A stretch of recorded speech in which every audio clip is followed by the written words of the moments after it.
con la clase que corresponde a regulación enzimática.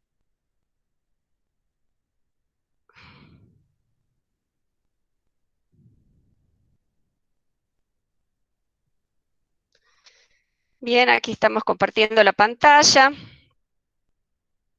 de la clase, como les dije, que corresponde a regulación enzimática, que vamos a ver en el día de hoy, en donde vamos a ver ejemplos diferentes que están a lo largo de toda la asignatura sobre diferentes tipos de regulación enzimática. ¿A qué nos referimos cuando hablamos de regulación enzimática? Y nos referimos a de qué manera estas reacciones catalizadas específicamente por enzimas pueden ser modificadas en cuanto a la velocidad con que ocurren. Y la forma de modificar las diferentes vías metabólicas se realiza justamente en puntos claves, en algunos momentos o reacciones determinadas de las vías metabólicas, catalizadas por enzimas especiales que denominamos enzimas reguladoras. ¿Y por qué decimos que esas enzimas reguladoras son especiales? Por el hecho de que son susceptibles de ser reguladas, valga la redundancia. Esto significa que son susceptibles de ser modificadas en cuanto a su cantidad y en cuanto a que estén o no de manera activa. Y regulando estas enzimas se regula las vías metabólicas en su totalidad. Repasemos entonces qué es una vía metabólica y decimos que es una serie, una secuencia ordenada de reacciones que van, digamos, concatenadas, enhebradas unas a otras de una manera determinada y definida, en un orden específico. Y a su vez, esas reacciones, o esas vías metabólicas, mejor dicho, que son el conjunto de reacciones ordenadas, pueden ser de diferentes tipos. Podemos tener reacciones de tipo lineal, donde un compuesto A se puede transformar en B, es decir, que este es sustrato y B es producto, y a su vez el producto B va a ser sustrato de otra enzima y va a poder transformarse en C y de C en D. Podemos tener vías ramificadas, en donde un compuesto A se puede transformar en B y B a su vez puede dar G o puede dar C. Y tenemos un tercer tipo de vías que son cíclicas, en donde un compuesto A, por ejemplo, uniéndose a B, va a dar C, C va a dar D, D va a dar E, E, F, y así puede volverse a generar el compuesto inicial C. Tenemos ejemplos de estos tipos de vías numerosos, el de vía cíclica, el característico vimos la clase pasada, que sería el ciclo de Krebs. Bien, ¿de qué manera entonces podemos modificar esa velocidad con que transcurre una vía metabólica, sea lineal o sea cíclica?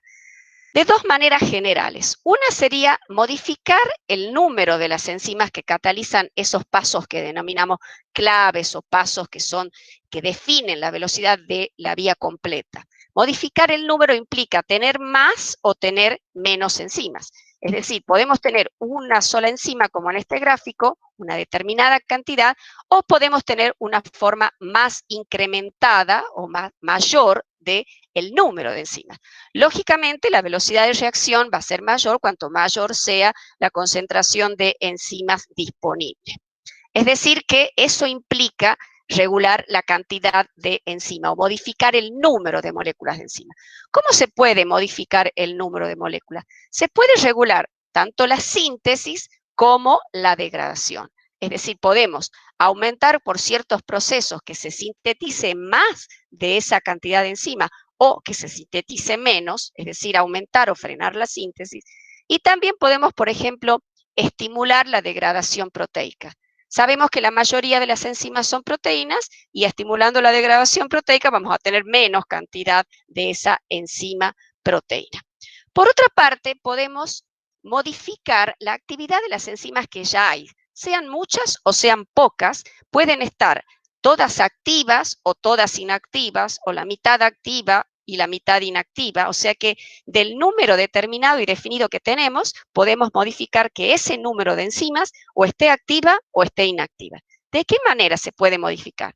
Una de las formas es la unión covalente de grupos fosfatos, es decir, uniendo o fosforilando a una enzima, puede ser que el proceso de fosforilación la active o también puede ser que el proceso de fosforilación la inactive. Va a depender del tipo de enzima. Algunas se activan por fosforilación, mientras que otras se activan por desfosforilación. O sea que es una forma de regular la actividad de las enzimas preexistentes.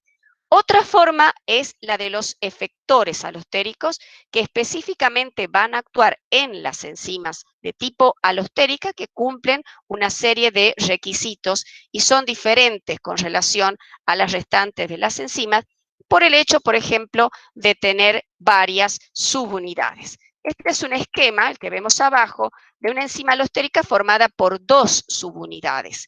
En este caso, en cada una de las subunidades hay un centro activo en el cual se puede unir el sustrato y hay otro sitio denominado centro alostérico en donde se va a poder unir un efector alostérico, que podrá ser un efector positivo o activador o un efector negativo o inhibidor.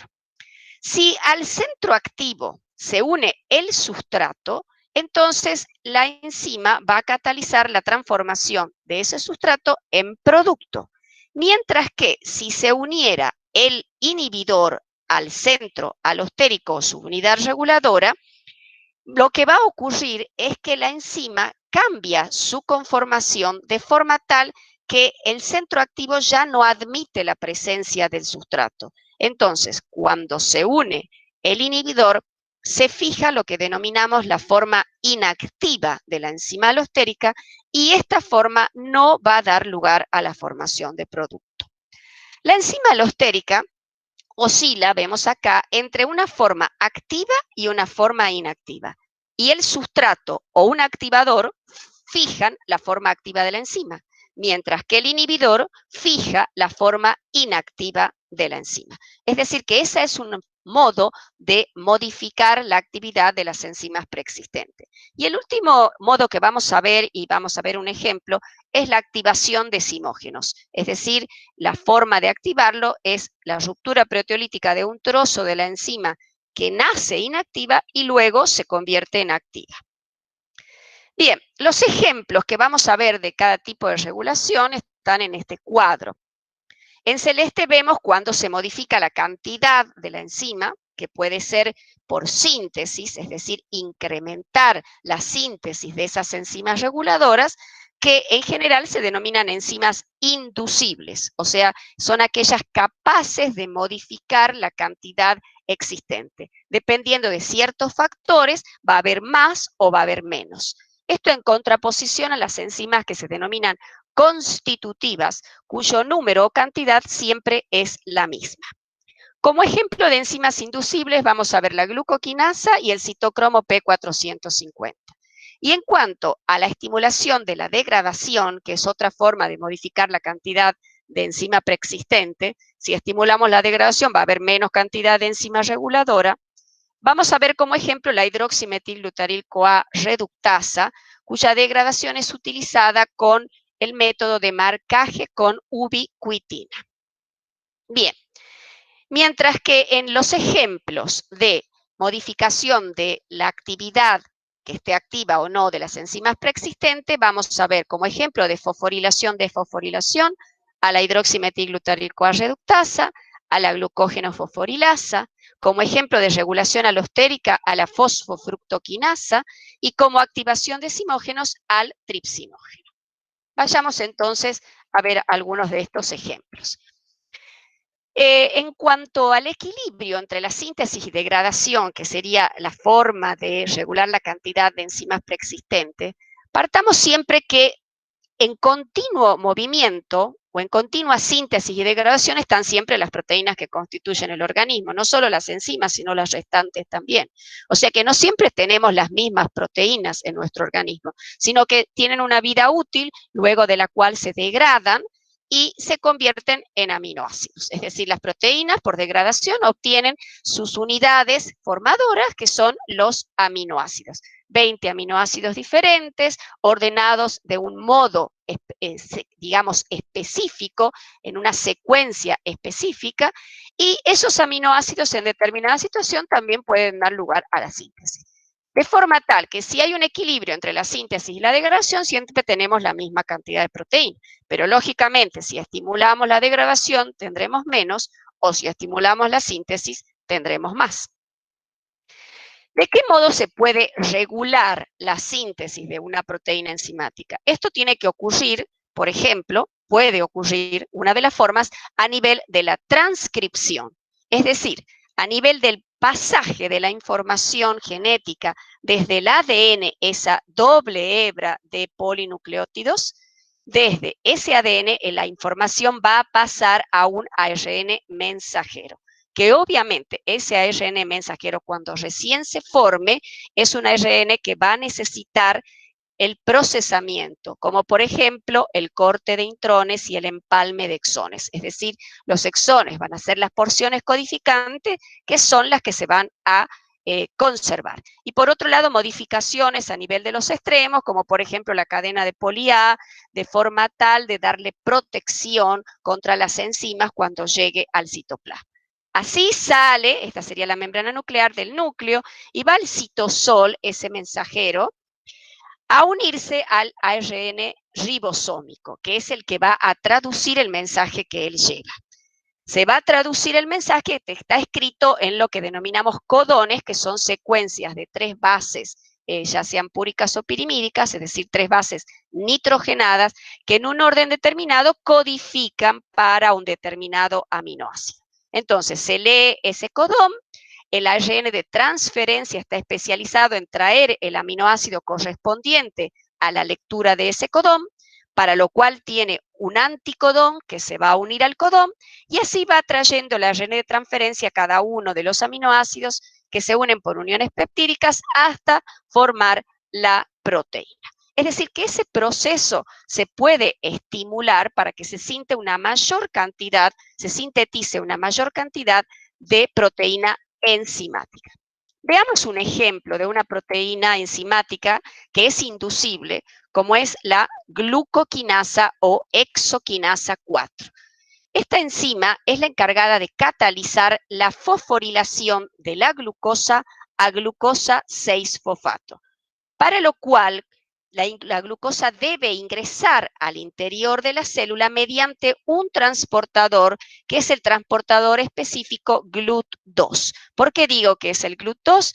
Porque estamos hablando de una enzima que está presente en las células hepáticas y en los islotes de Langerhans del páncreas, en las células beta, específicamente de los islotes pancreáticos. Son estos dos tipos celulares los que poseen la enzima glucoquinasa o exoquinasa 4, y son estos tipos celulares también los que tienen el transportador GLUT2, que va a permitir el ingreso al interior de la célula, y una vez transformada en glucosa 6-fosfato, esa glucosa 6-fosfato no va a poder salir ya de la célula, no va a poder atravesar la membrana plasmática, por lo cual queda en el interior, digamos así, atrapada para seguir una determinada vía metabólica.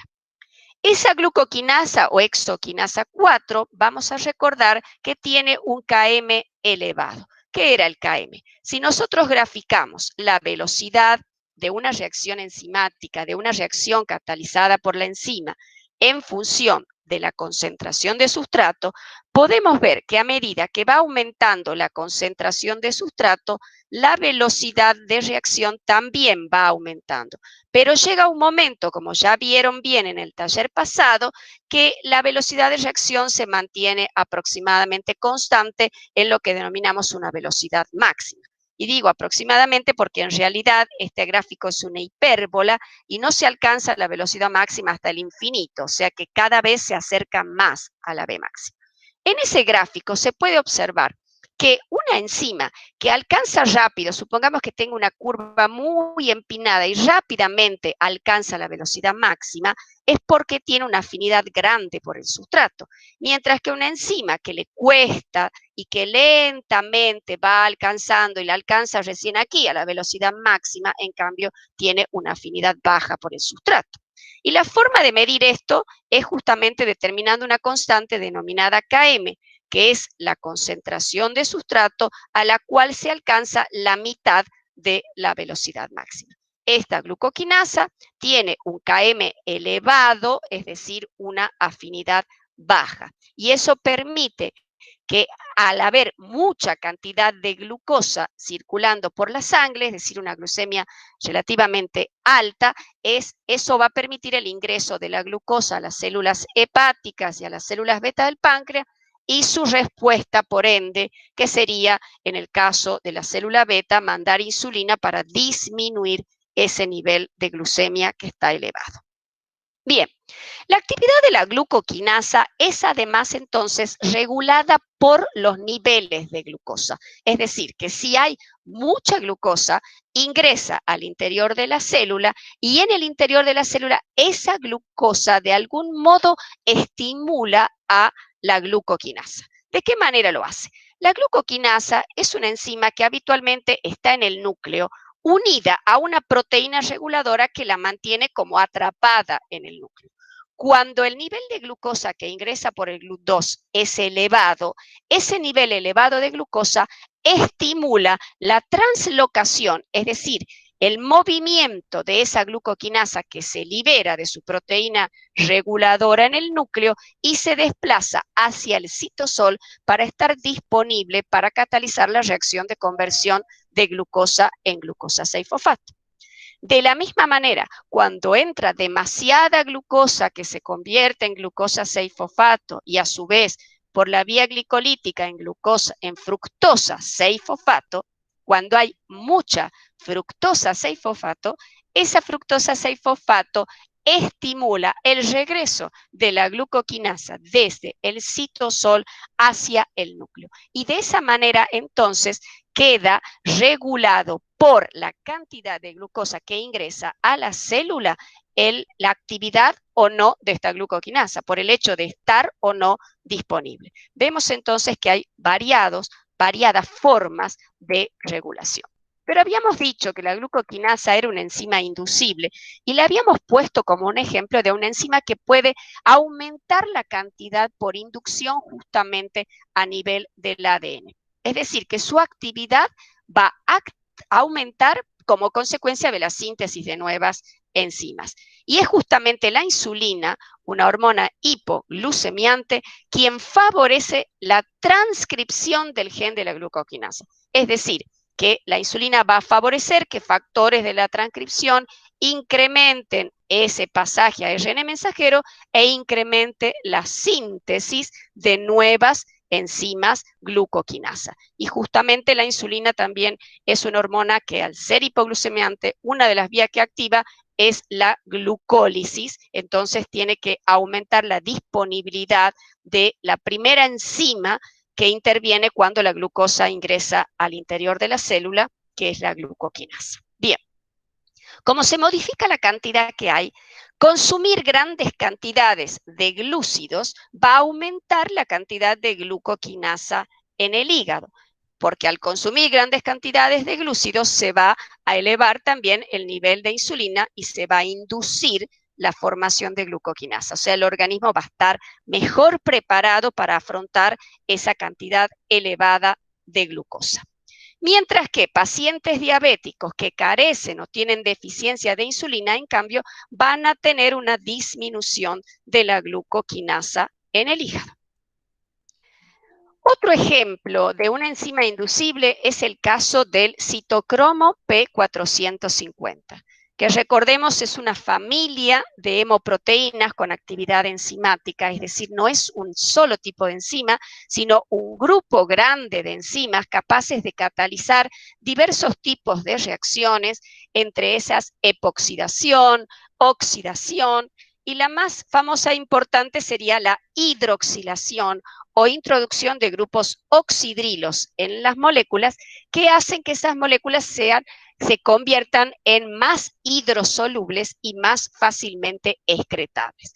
De hecho, el citocromo P450 interviene en la fase 1 de la biotransformación de moléculas, por las cuales fundamentalmente las moléculas liposolubles, ya sean exógenas como xenobióticos o endógenas, pasan a ser más hidrosolubles. Una característica importante del citocromo P450 es que es inducible, es decir, que es capaz de ser modificada la cantidad de citocromo P450 que tiene cada persona. Ahora, ¿quién lo induce? Y bueno, los mismos fármacos o tóxicos que necesitan del citocromo P450 para metabolizarse, como el alcohol, generan una inducción del citocromo P450.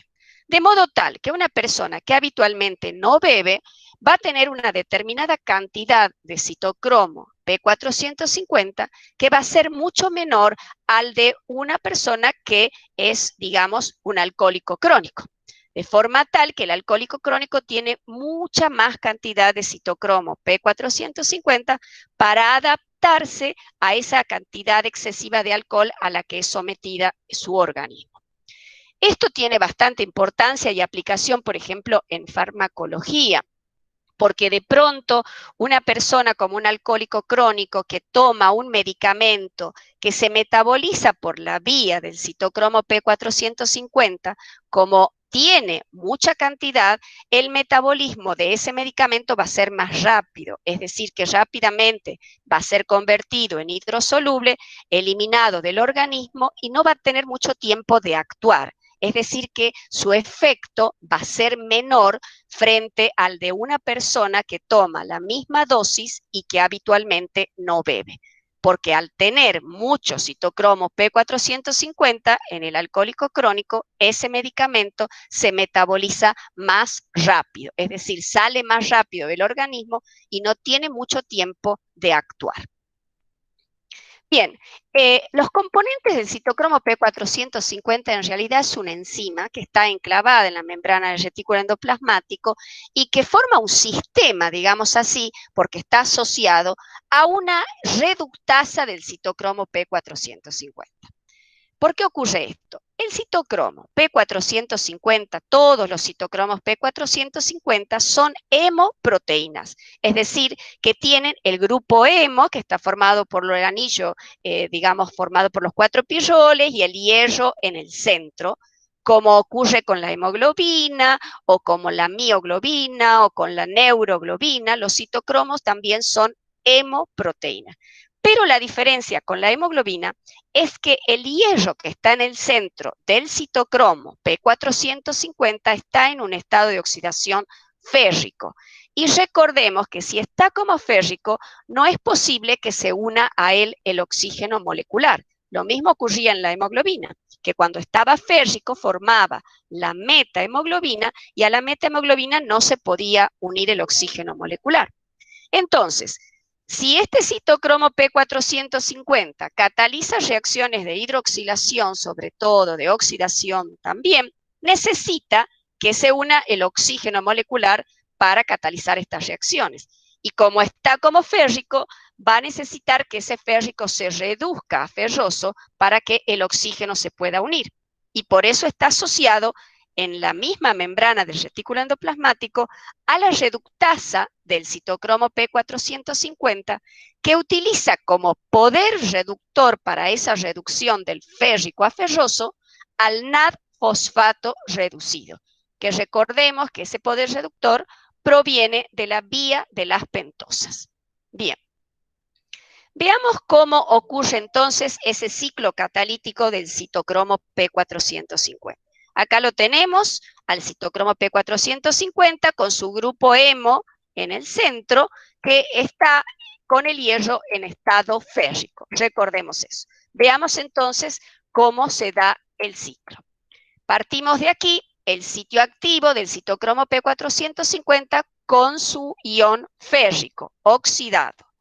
En primer lugar, lo que ocurre es que se une el sustrato, que va a ser, digamos, sustrato de esa enzima, citocromo P450, y al unirse el sustrato se modifica, digamos, un cambio conformacional tal que hace que se transporte electrones desde la reductasa para reducir al ion férrico a ion ferroso.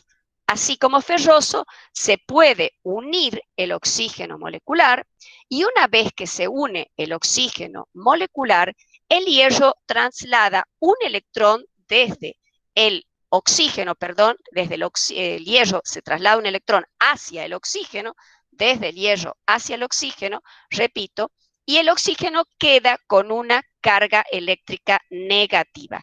Y el ion que estaba ferroso pasa nuevamente a ser férrico como al inicio. Luego se transfiere un segundo electrón al oxígeno, con lo cual el oxígeno queda con dos cargas negativas, un estado sumamente inestable que permite que se separen los dos átomos de oxígeno. Uno va a formar el agua y otro va a formar el grupo oxidrilo del sustrato, que ahora se convierte en producto. Veamos ahora en más detalle lo que acabamos de decir. En realidad, partimos de un sustrato que se une al citocromo P450, esa unión del sustrato produce un cambio conformacional tal que hace que la citocromo P450 reductasa mande su primer electrón, el hierro se reduce a ferroso. Cuando está como ferroso el grupo hemo del citocromo, puede entrar el oxígeno molecular y unirse a él. Estando ahí, el hierro traslada un electrón hacia el oxígeno, que queda con una carga eléctrica negativa. El hierro vuelve a su estado férrico porque perdió un electrón. Se traslada un segundo electrón hacia el oxígeno, que queda con dos cargas negativas, un estado sumamente inestable, un radical superóxido que logra su estabilidad separándose los dos átomos de la molécula. Uno va al agua y el otro va al grupo oxidrilo del producto. De esa manera se produce este ciclo del citocromo P450. Vimos entonces dos ejemplos de enzimas cuya cantidad puede ser regulada y puede ser inducibles y aumentar la cantidad. Veamos ahora el ejemplo de la degradación de la proteína enzimática que se realiza continuamente, no solamente en los procesos que queremos regular, sino que sabemos que cuando queremos que deje de actuar una proteína reguladora, una de las maneras es justamente degradarla. Las enzimas como proteínas que se renuevan, como dijimos anteriormente, la vida media es variable, puede ir desde minutos a días. De hecho, las enzimas reguladoras tienen una menor vida media. ¿De qué manera se pueden degradar? Una forma es con el sistema que denominamos ubiquitina. ¿En qué consiste? Una proteína es marcada con la ubiquitina, que es un péptido, y no con una sola ubiquitina, sino con varias, una cadena de ubiquitina. De manera tal que cuando queda marcada así, la proteína puede ingresar a lo que denominamos el proteasoma. ¿Qué es el proteasoma?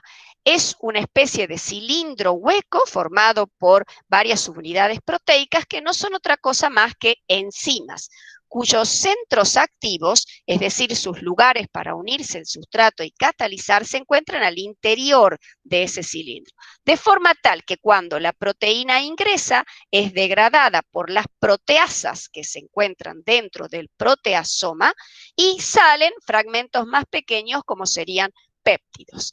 Una cosa interesante de destacar es que esa cadena de ubiquitinas no ingresa al proteasoma, porque si ingresara se degradaría. Hay acá en la entrada del proteasoma una actividad enzimática que hidroliza a la ubiquitina, ubiquitin hidrolasa, y logra separar esa cadena de manera tal que las ubiquitinas pueden ser vueltas a utilizar. Y tenemos finalmente los péptidos. Bien, un ejemplo de una enzima que es regulada de esta manera y de muchas otras más es la hidroximetilglutaryl-CoA reductasa, la enzima reguladora de la biosíntesis del colesterol. Acá tenemos la molécula del colesterol, una molécula cíclica, una molécula plana, muy importante para el organismo por cuanto constituye la base para la síntesis de numerosas hormonas, denominadas hormonas esteroides, como las hormonas sexuales, como el cortisol, también para la síntesis de la vitamina D o de los ácidos biliares. Esta importante molécula es sintetizada a partir de acetilcoenzima A en el citoplasma y por la unión de 3 acetil-CoA se forma el beta-hidroxi-beta-metilglutaryl-CoA, que es convertido a mevalonato o ácido mevalónico por la acción de esta enzima reguladora denominada hidroximetilglutaryl-CoA reductasa, que logra reducir entonces ácido mevalónico. Bien, esta es una enzima reguladora que, si bien la síntesis del colesterol ocurre en el citosol, la enzima se encuentra enclavada en la membrana del retículo endoplasmático, tiene 8 pasos por los cuales pasa por la membrana y el último, que tiene actividad enzimática, da hacia el citosol. Esta enzima, la reductasa de la hidroximetilglutaryl-CoA, es susceptible de ser unida a una cadena de ubiquitinas, como mencionamos anteriormente, y de ingresar al proteosoma y ser hidrolizada. Y de esa manera lo que estamos haciendo es degradando o estimulando la degradación de una enzima reguladora, con lo cual disminuimos la velocidad de síntesis del colesterol. O sea que podemos estimular la síntesis o podemos estimular la degradación de una enzima. Ahora, esta enzima reguladora y en general, digamos, la síntesis del colesterol es regulada de muchas maneras, no solo por la que mencionamos. Y uno de los reguladores primordiales es el mismo colesterol, que puede actuar inhibiendo directamente a la síntesis de nuevo colesterol. Es decir, que cuando hay mucho colesterol en la célula, el mismo colesterol inhibe la síntesis de más moléculas de la enzima reguladora. Pero además, este colesterol que proviene, como dijimos, vemos que la reductasa actúa formando ácido mevalómico y al final se forma colesterol, puede frenar, puede disminuir digamos, el estímulo de la transcripción de la enzima reguladora. ¿Y de qué manera lo hace? Existe una proteína que se llama proteína de unión al elemento regulador del esterol, esta SREBP. Esta proteína está habitualmente unida al retículo endoplasmático y debe, por una segmentación proteolítica que ocurre a nivel del Golgi también acá, que no estaba mencionado, esta proteína reguladora actúa como un factor de transcripción que estimula la transcripción del gen de la hidroximetilglutaryl-CoA reductasa. Es decir, que esta proteína reguladora va a estimular que se forme más mensajero de la enzima reguladora, que va a ir al citosol, se va a traducir y vamos a incrementar la cantidad de la hidroximetilglutaryl-CoA reductasa, con lo cual vamos a incrementar la síntesis de colesterol. Ahora, cuando hay mucho colesterol, este colesterol lo que hace es inhibir esa segmentación proteolítica que hace que esta proteína, que actúa como factor de transcripción, quede unida al retículo endoplasmático y no estimule la transcripción.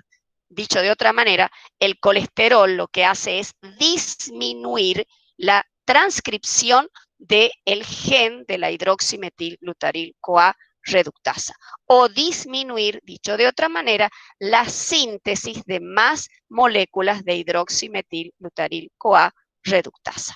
Ven cómo de muchas maneras puede ser regulada esta síntesis de colesterol, y mencionamos una tercera forma de regulación, que es que una vez que hay una determinada cantidad de esta enzima reguladora, en función de un equilibrio entre la degradación y la síntesis, esta cantidad existente puede estar fosforilada, en cuyo caso está inactiva, o puede estar desfosforilada, en cuyo caso está activa. Es decir, que tenemos una tercera manera de regular mediante el proceso de fosforilación y desfosforilación. Bien, veamos entonces que la enzima reductasa cataliza, nuevamente lo decimos, la transformación de hidroximetilglutaryl-CoA en mevalonato, que esa transformación implica una reducción en la cual el poder reductor es aportado por el NAD-fosfato reducido, que va a pasar a NAD-fosfato oxidado. A su vez, esta enzima puede encontrarse fosforilada de manera tal que está en una forma inactiva, y esa forma inactiva es promovida por el glucagón, o sea, una hormona hiperglucemiante, y por otro lado, cuando esa hidroximetilglutaryl-CoA reductasa pierde su fosfato por la acción de una fosfatasa que saca el fosfato, este proceso de desfosforilación o pasaje a la forma activa es favorecido por la hormona insulina. Es decir, que la hormona insulina va a favorecer la síntesis del colesterol.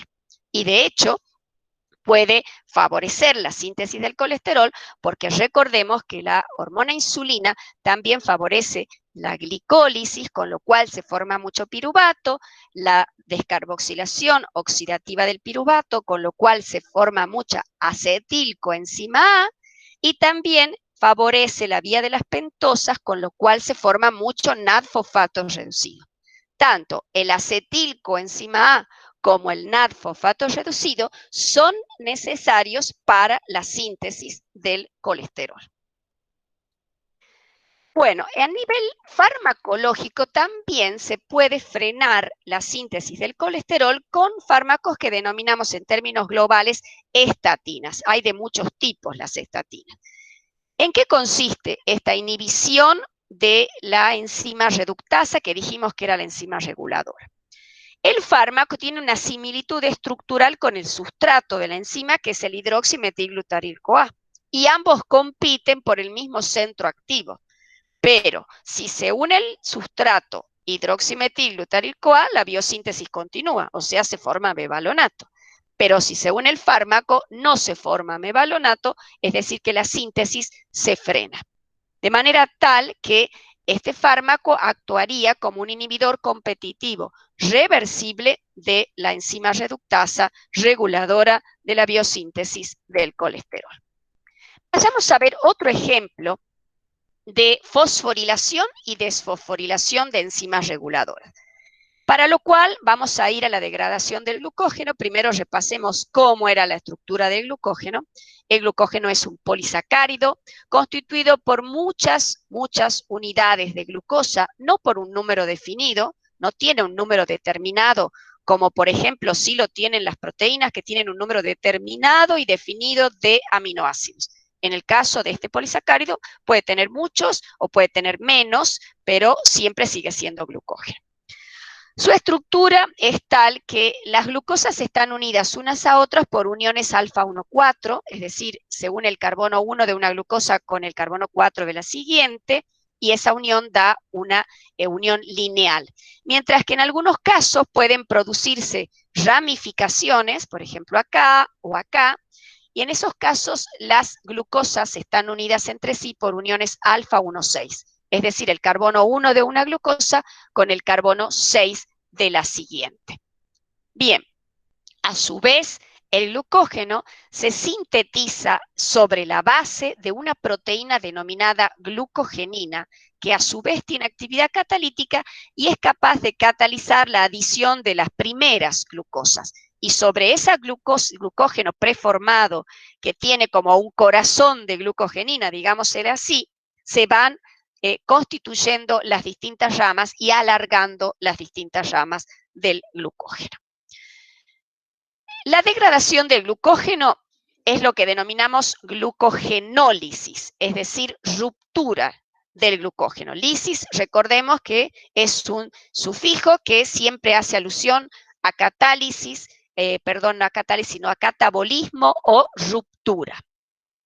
En la glucogenólisis, el glucógeno se convierte, va, digamos, cortándose cada una de estas ramitas por la acción de una enzima que se denomina glucógeno fosforilasa, que cataliza una fosforólisis porque se introduce un grupo fósforo inorgánico. Esa catálisis o esa enzima glucógeno fosforilasa es la enzima reguladora de la glucógeno lisis y es la que va a catalizar la ruptura de cada una de esas glucosas y va a ir acortando las diferentes ramas hasta que llegue a un punto en la cual interviene una transferasa que corta una rama corta y la pone en forma lineal para que la enzima fosforilasa continúe actuando. Finalmente actúa una amilo alfa 1,6 glucosidasa que corta la ramificación, una enzima especial encargada de catalizar la ruptura de la ramificación, liberando en este caso glucosa libre. Bien, volvamos a la glucógeno fosforilasa, que catalizaba entonces que el glucógeno que tenía N moléculas de glucosa ahora va a tener N-1 y se libera glucosa como glucosa 1-fosfato. Luego va a actuar, mejor dicho, una mutasa que va a convertir esa glucosa 1-fosfato en su isómero glucosa 6-fosfato. Y esa glucosa 6-fosfato en ciertos tejidos, como por ejemplo el hígado, va a poder convertirse en glucosa libre y salir desde el hígado hacia la circulación sanguínea, gracias a que el hígado posee esta enzima denominada glucosa 6-fosfatasa. Esta glucosa 6-fosfatasa que se encuentra en las células hepáticas está dentro de la célula en las cisternas del retículo endoplasmático. La glucosa 6-fosfato entra al interior del retículo, se encuentra con la fosfatasa, se libera glucosa por un lado y fósforo por el otro, y esa glucosa puede salir del retículo y después puede salir de la célula hepática por el mismo transportador GLUT2 por el cual ingresó hacia la circulación sanguínea. Bien, volvamos a nuestro tema, que era la regulación. ¿Cuál era la enzima reguladora de la glucogenólisis? La glucógeno fosforilasa, que cataliza la conversión del glucógeno en un glucógeno con una molécula menos de glucosa y libera la glucosa 1-fosfato, por lo que denominamos fosforólisis. Bien, esa enzima reguladora puede estar en dos formas. Puede estar fosforilada, en cuyo caso está activa, o puede estar desfosforilada, en cuyo caso está inactiva. Y el pasaje de una forma a otra va a depender de la acción de otras enzimas, como son la fosforilasa quinasa, es la que va a introducir estos grupos fosfatos, y la fosforilasa fosfatasa es la que va a sacar los grupos fosfatos, es decir, va a desfosforilar. El glucagón va a estimular a la quinasa de forma tal que va a favorecer la forma activa, con lo cual va a favorecer la glucogenólisis y va a favorecer la degradación del glucógeno, liberándose glucosa a la circulación sanguínea. De hecho, esta es una hormona que es hiperglucemiante. Mientras que la reacción opuesta, es decir, catalizada por la fosfatasa, por la cual se saca el fosfato y se inactiva a la enzima, va a ser favorecida por la insulina, con lo cual la insulina va a evitar o va a frenar la degradación del glucógeno, porque de hecho ella es una enzima, es una hormona, disculpen, hipoglucemiante. Al ser hipoglucemiante, frena la degradación del glucógeno, que llevaría a glucosa a la circulación, y en cambio favorece la síntesis de glucógeno, que sacaría glucosa de la circulación para formar glucógeno. Bien, veamos ahora otro tipo de regulación, que es la regulación por efectores alostéricos. Y acá tenemos una enzima muy importante, que es la fosfofructoquinasa, principal enzima reguladora de la vía glicolítica, que es una enzima alostérica. Esto que tenemos simbolizado acá es la glicólisis. Vemos en unas flechas mucho más pronunciadas los pasos que son irreversibles, es decir, los pasos que son solamente de la glucólisis y que son catalizados por quinasas, no son los mismos pasos que va a tener la gluconeogénesis, que van a ser catalizados por fosfatasas. Los tres pasos reguladores, que son los tres pasos irreversibles, van a ser estimulados por la insulina y van a ser inhibidos por el glucagón. Veamos la enzima reguladora de este paso, del pasaje de la fructosa 6-fosfato a la fructosa 1,6-difosfato, catalizado por la fosfofructoquinasa, que es una enzima reguladora. La principal enzima reguladora de la glicólisis va a ser una enzima que va a estar inhibida por un efector alostérico negativo, como es el ATP, por la sencilla razón de que la glicólisis es una vía metabólica que va a generar ATP, es decir, hay dos pasos de la glicólisis. Acá tenemos el de 1,3-difosfoglicerato a 3-fosfoglicerato, y por último el de fosfoenolpiruvato a piruvato, en los cuales se va a formar ATP por fosforilación a nivel de sustrato. Es decir, se va a fosforilar ADP, va a dar ATP y no va a hacer falta la cadena respiratoria y no va a hacer falta oxígeno. Es una fosforilación la cual se lleva a cabo con la energía que proviene de esos sustratos altamente energéticos. Entonces, si hay mucho ATP, no se necesita que la glicólisis siga produciéndose. Entonces, el mismo ATP inhibe a la fosfofructoquinasa, mientras que el AMP o el ADP la van a activar, porque van a hacer un mensaje de que hay poca energía. Si hay mucho ADP y AMP es porque hay poca energía guardada en forma de ATP. Esta es entonces la denominada fosfofructoquinasa 1, que cataliza la conversión de fructosa 6-fosfato a fructosa 1,6-bifosfato. Y como dijimos anteriormente, el AMP, que es un indicativo de que hay poca energía, la va a activar y el ATP la va a inhibir. También la va a inhibir el citrato. ¿Por qué la va a inhibir el citrato? Recordemos que el citrato se forma en el ciclo de Krebs por la unión del oxaloacetato más el acetilcoenzima A. De forma tal que cuando hay mucha glicólisis se provee mucho piruvato, se descarboxila mucho en la mitocondria, se forma mucho acetil-CoA, se une al oxalacetato, se forma mucho citrato y el ciclo de Krebs está dando vuelta a una velocidad alta y generando muchas coenzimas reducidas que van a ir a la cadena respiratoria y finalmente se va a producir mucho ATP.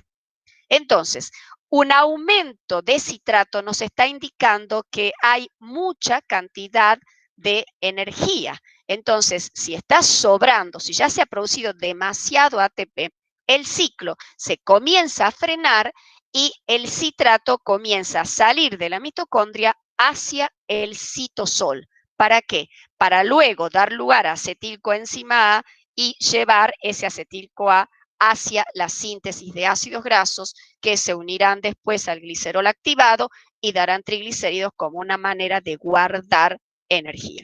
Entonces, de algún modo, el citrato presente en el citosol, que es donde se está produciendo la glicólisis, nos está indicando también que hay un ciclo de Krebs que está dando vuelta muy rápido porque se está generando mucho ATP. Por eso es que el citrato en el citosol también va a inhibir a esta enzima reguladora de la glicólisis. Vamos a los últimos ejemplos que ahí vamos a ver en el día de hoy, que es la activación de los simógenos como una forma también de regular a las enzimas.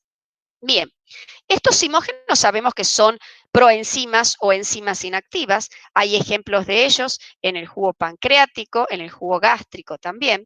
Supongamos ahora el jugo pancreático, donde se forma en estas especies de acinos pancreáticos, que son los que van a formar el jugo y lo van a verter a los conductos, que finalmente por el conducto de Wirsung van a ir hacia el duodeno o primera porción del intestino delgado. El páncreas, además de formar jugo pancreático, recordemos que tiene una porción endocrina, los islotes de Langerhans o islotes pancreáticos, que forman diversos tipos de hormonas que se van a verter hacia la circulación sanguínea. O sea que este sería un islote que forma hormonas, páncreas endocrino, y estos serían los acinos que forman, en cambio, jugo pancreático o páncreas, el producto de la secreción del páncreas exócrino. Bien, los simógenos se van a sintetizar por el estímulo de algún secretagogo, por ejemplo, la colecistocinina pancreosimina puede actuar como un secretagogo a nivel del retículo endoplasmático. Recordemos que estamos en las células del acino pancreático. Esas proteínas, que son los simógenos, van en el Golgi, se van a empaquetar en una vesícula y van a quedar así como almacenados adentro de las células, dentro de la vesícula. Sí, en forma de enzimas pro o enzimas inactivas. Si se produjera la activación dentro del páncreas, esto podía ser una causa de pancreatitis, pero habitualmente eso en condiciones normales no ocurre. Esa vesícula con el simógeno se va a fusionar, supongamos que acá está formada, se va a fusionar en el páncreas con la membrana y se va a verter a través después de los conductos hacia el intestino delgado. Cuando llegue ese simógeno, supongamos el tripsinógeno, que es uno de los simógenos, va a tomar contacto con una enzima denominada enteroquinasa que es sintetizada por el enterocito, por el borde de cepillo, liberada por el borde de cepillo del enterocito. O sea que este es el enterocito o célula intestinal. Aquí se forma la enteroquinasa, también llamada enteropeptidasa, y se vierte hacia la luz del intestino delgado, a donde ha llegado el jugo pancreático con el tripsinógeno. Ese tripsinógeno, por la acción de la enteroquinasa, pasa a formar tripsina o enzima activa. Y esa tripsina puede activar a su vez a otros simógenos formando enzimas activas nuevamente. Es decir, el tripsinógeno pasa a tripsina, la tripsina a su vez por autocatálisis puede actuar sobre otras moléculas de tripsinógeno pasándolo a tripsina activa, y la tripsina activa puede actuar sobre otras proenzimas del jugo pancreático, como por ejemplo una un quimiotripsinógeno, una proelastasa o una procarboxipeptidasa, de manera tal que forman las enzimas activas. Acá tenemos el ejemplo en este gráfico del quimiotripsinógeno. ¿Qué le ocurre a un simógeno para pasar a ser enzima activa? Lo que ocurre es una proteólisis selectiva, es decir, la ruptura de ciertos fragmentos de la molécula que se pierden, en este caso están simbolizados en rojo los fragmentos que se pierden, lo que permite una reorganización de la molécula, un cambio a nivel de la conformación de la proteína que deja, digamos, libre o deja abierto el centro activo que antes estaba como tapado. Y eso hace que la enzima pase entonces a ser ahora activa. Bien, con esto entonces vamos terminando la clase y repasamos que vimos diferentes formas de regulación, ejemplos de diferentes formas de regulación enzimática, ya sea actuando sobre la síntesis, actuando sobre la degradación, es decir, modificando la cantidad de enzima reguladora existente, o bien actuamos sobre las enzimas que ya están preformadas, activándolas o inactivándolas por fosforilación o desfosforilación, por la presencia de efectores alostéricos en el caso de enzimas que sean alostéricas, o por la activación de simógenos. Y con esto damos por terminada la clase. Muchas gracias por su atención.